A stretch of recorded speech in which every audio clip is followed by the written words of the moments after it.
I stood in my doorway, still wearing the apple-patterned apron my daughter Katie had given me for Mother's Day, trying to process what I was seeing. The aroma of my own turkey, the one I'd spent 3 days brining and preparing according to my grandmother's recipe, wafted from the kitchen, mixing with whatever Margaret had brought. "Mom, you didn't have to do this," David said, but I could hear the pleasure in his voice. He'd always loved his mother's cooking, a fact Margaret never let me forget. "Oh, I know, sweetie," she replied, patting his cheek like he was still 12 years old. "But you know me, I just don't trust other people's cooking. Who knows what they might do to the food?" The wooden spoon I was holding nearly snapped in my grip. 15 years. 15 years of comments about my interesting cooking choices. 15 years of her showing up with backup dishes at every family gathering. 15 years of watching my husband light up at her food while picking at mine. "Grandma." Katie came bounding down the stairs, her dark curls bouncing. At 13, she was the spitting image of me at that age, something that had always seemed to irritate Margaret. "Did you bring your famous green bean casserole?" "Of course, sweetheart," Margaret beamed. "I know how much you love it. Not like that modern version your mother makes with the almonds." I took a deep breath, remembering my therapist's advice about choosing my battles. "The kitchen's pretty full right now," I said, trying to keep my voice low. "Maybe we could set up the extra food in the dining room." "Oh no," Margaret said, already pushing past me toward the kitchen. "Everything needs to stay hot. We'll just move some things around." She paused at the entrance, surveying my carefully prepared feast with a critical eye. "Oh dear, Emily, your turkey looks a bit dry." That was it. That was the moment something inside me snapped. "My turkey," I said slowly, "has been brining for 3 days. I've been up since 5 a.m. basting it every 30 minutes. It is not dry." Margaret's eyebrows shot up. "Well, there's no need to get defensive, dear. I'm just trying to help. David, honey, help me make some space. We can move Emily's turkey to the warming drawer." I watched in disbelief as my husband moved toward my turkey, my perfectly cooked, meticulously prepared turkey, with clear intention to relocate it. "Don't you dare touch that turkey, David Harrison." My voice came out quieter than I expected, but something in my tone made everyone freeze. Even Katie, who had been texting in the corner, looked up. David said, using that placating tone he always adopted when mediating between his mother and me. "Mom's just trying to help. You know how she's about these things." "Yes," I replied, still eerily calm. "I do know how she is. I've known for 15 years exactly how she is. And I've spent 15 years smiling and nodding while she undermines everything I do in my own home." "Now, Emily," Margaret started, but I held up my hand. "I spent 3 days preparing this meal. 3 days planning, shopping, cooking. I made Katie's favorite maple roasted carrots. I made those petit fours you love so much, David. I even made that specific cranberry sauce your mother always talks about, Margaret. The one from her grandmother's recipe that she finally shared last Christmas after making me beg for it for 14 years. "Well," Margaret sniffed, "if you followed the recipe correctly. I have the original recipe card right here." I cut her off, pulling it from my apron pocket. "The one you gave me has different measurements. I found this one in David's childhood cookbook when we were cleaning out the attic last month." The color drained from Margaret's face. David looked confused, glancing between his mother and the recipe card in my hand. "Mom?" he questioned. "What's she talking about?" But Margaret had already recovered, her face settling into familiar lines of martyred patience. "David, your wife is clearly overwrought. Cooking for the holidays can be so stressful, especially for someone who doesn't do it very often." "I cook every single day," I said, my voice starting to shake. "I pack Katie's lunches. I make your favorite lasagna every Sunday, David. I even catered your brother's engagement party last month, Margaret. Or did you forget the surprisingly edible appetizers everyone kept complimenting?" "Emily." David stepped toward me, his face showing growing annoyance. "You're overreacting. Mom was just trying to be helpful. You know how important family traditions are to her." I looked at my husband of 15 years, really looked at him. He stood there in our kitchen, next to his mother, both of them ready to shove my carefully prepared meal aside for hers. Behind them, Katie watched with wide eyes, her phone forgotten in her hand. "You're right, David," I said quietly. "Family traditions are important. That's why I'm going upstairs to make a phone call." "Emily," he started, but I was already walking away. "Go ahead," I called over my shoulder. Enjoy your mother's dinner. I'm sure it's perfect, just like always. As I climbed the stairs, I could hear Margaret's voice. She's always been so sensitive, David. Remember what happened at Christmas 3 years ago? I closed her bedroom door, pulled out my phone, and dialed a number I should have called years ago. Hi, Dr. Stevens. Yes, I'd like to schedule that consultation we discussed last month. No, not next week. Today? Yes, I understand it's Thanksgiving. Trust me, this can't wait another day. Sometimes a turkey isn't just a turkey. Sometimes it's the last strand of a rope that's been fraying for 15 years. And sometimes walking away is the only way to finally be heard. Dr. Stevens' office was one of the few places open on Thanksgiving evening. As I sat in her familiar gray armchair, I could hear the distant sound of holiday football games from the waiting room TV. The consultation had taken exactly 47 minutes, just long enough for my husband to leave 6 voicemails and my mother-in-law to send 13 text messages. Are you sure about this, Emily? Dr. Stevens asked, her kind eyes studying my face as she handed me the envelope. Once you set this in motion. I'm sure, I said, tucking the envelope into my purse. I should have done this years ago. The drive home felt surreal. Streetlights illuminated empty roads as families gathered around their dinner tables, probably enjoying their turkeys without any drama. My phone buzzed again, David calling for the 7th time. I let it go to voicemail. When I pulled into our driveway, I noticed Margaret's car was gone. Bob's too. Good. This conversation needed to be just family. I found David pacing in the living room. Katie sat curled up in a corner of the couch, still in her Thanksgiving dress, but now wrapped in the quilted blanket my mother had made her. The house smelled like Margaret's cooking, all trace of my 3 days of work erased. Where have you been? David demanded. Mom was upset. She left. On Thanksgiving. How could you embarrass her like that? I set my purse down carefully, taking my time. Katie, sweetheart, could you go up to your room for a few minutes? Dad and I need to talk. Katie looked between us, concern etched on her young face. Are you getting divorced? The question hung in the air like smoke. David's face paled. No, honey, I said softly, but some things need to change. I'll come up soon and we can talk, okay?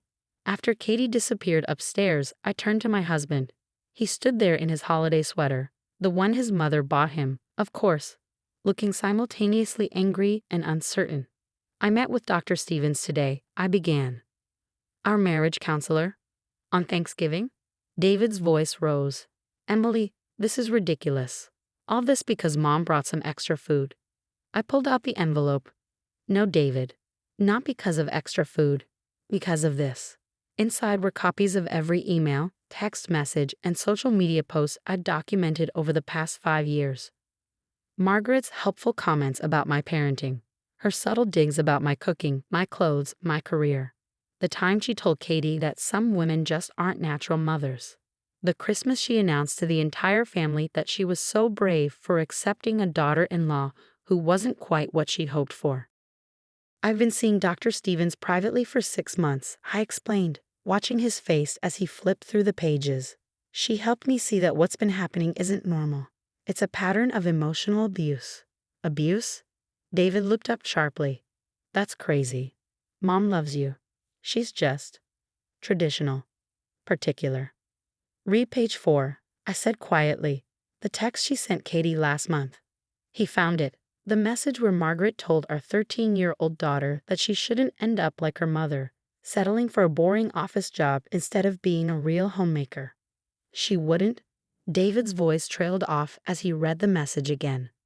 She did. And you've been enabling it. Every time you defend her, every time you tell me I'm overreacting, you help her tear me down, piece by piece. David sank onto the couch, still holding the papers. I didn't know. You didn't want to know, I corrected gently. It was easier to keep the peace, to let your mother have her way. But I can't do it anymore, David. Not just for me, but for Katie. I won't let her grow up thinking this is what love looks like. What are you saying? His voice was barely a whisper. I sat beside him, close enough to smell his cologne, the one Margaret bought him for his birthday. I'm saying things need to change.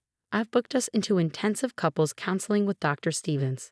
3 sessions a week for the next month. And your mother needs to understand there will be boundaries. Or, or I'll take Katie and move into the condo my company keeps for visiting executives. I've already arranged it with my boss. David's head snapped up. You'd leave. To save our marriage, yes. To protect our daughter, in a heartbeat. The silence stretched between us, filled with 15 years of unspoken words.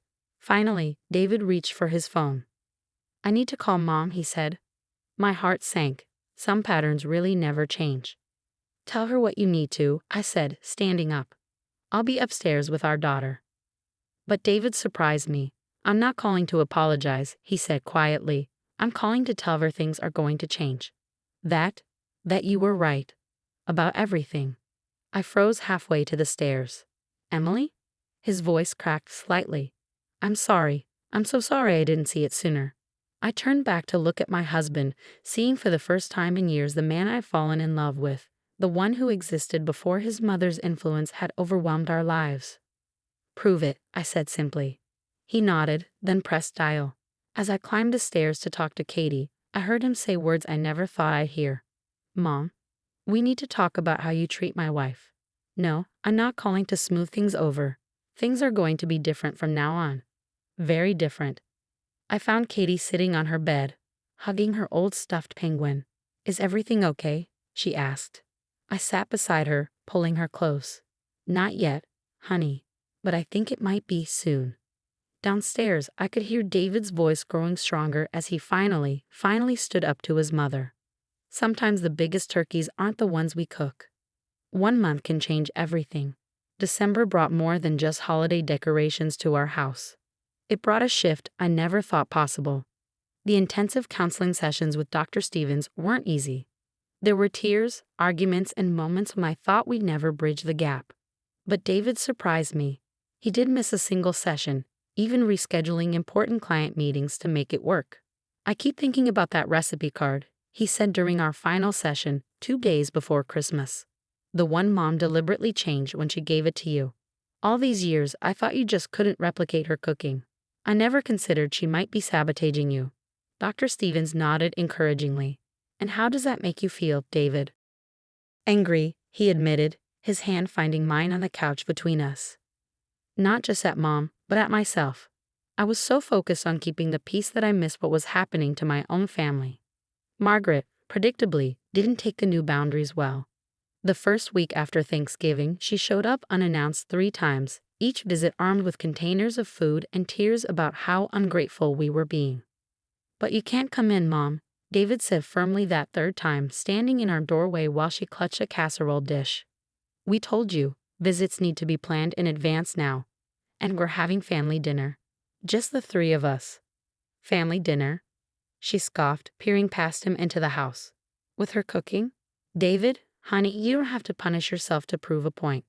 I waited for David to cave, to let her in just this once. Instead, he straightened his shoulders. My wife is an excellent cook, Mom. The only reason I ever thought otherwise was because you convinced me to doubt her. That stops now. Goodbye.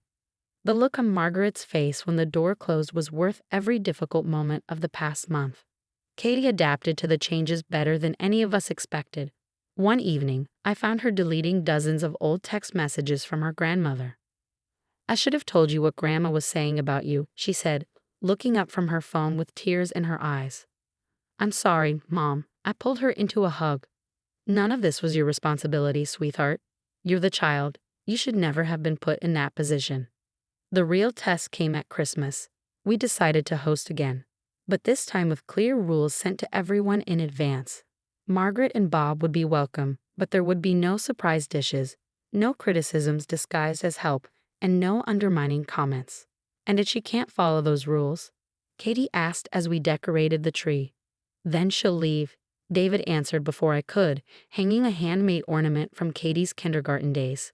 Christmas is about family, but family means respecting each other. Margaret arrived exactly on time on Christmas Day, looking uncomfortable but determined. Bob gave me an apologetic smile as they entered.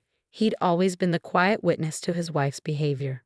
I brought wine, Margaret said stiffly, holding out a bottle instead of her usual arsenal of food. Just wine. As requested. Thank you, I said, accepting both the bottle and the small olive branch it represented. Dinner will be ready in about an hour. We all watched in tense silence as Margaret took her first bite of my honey-glazed ham. Her fork paused halfway to her mouth, eyes widening slightly. "This is," she started, and I felt David tense beside me. "This is absolutely delicious, Emily. Would you share the recipe?" The silence around the table broke as Katie giggled, probably remembering the great recipe card incident. I smiled, serving more roasted vegetables onto Bob's plate. "Of course," I said, "and I promise to give you the correct measurements." Margaret had the grace to blush. Later, as we cleaned up in the kitchen, Margaret lingered behind while David and Bob took Katie to see the neighborhood Christmas lights. "I've been seeing someone too," she said abruptly, washing a dish with more focus than necessary. "A therapist, I mean. She's helping me understand some things about control and boundaries." I nearly dropped the glass I was drying. That's good, Margaret." "I may never be the mother-in-law you deserve," she continued, her voice wavering slightly. "But I'd like to try to be better. For David. For Katie. For you too."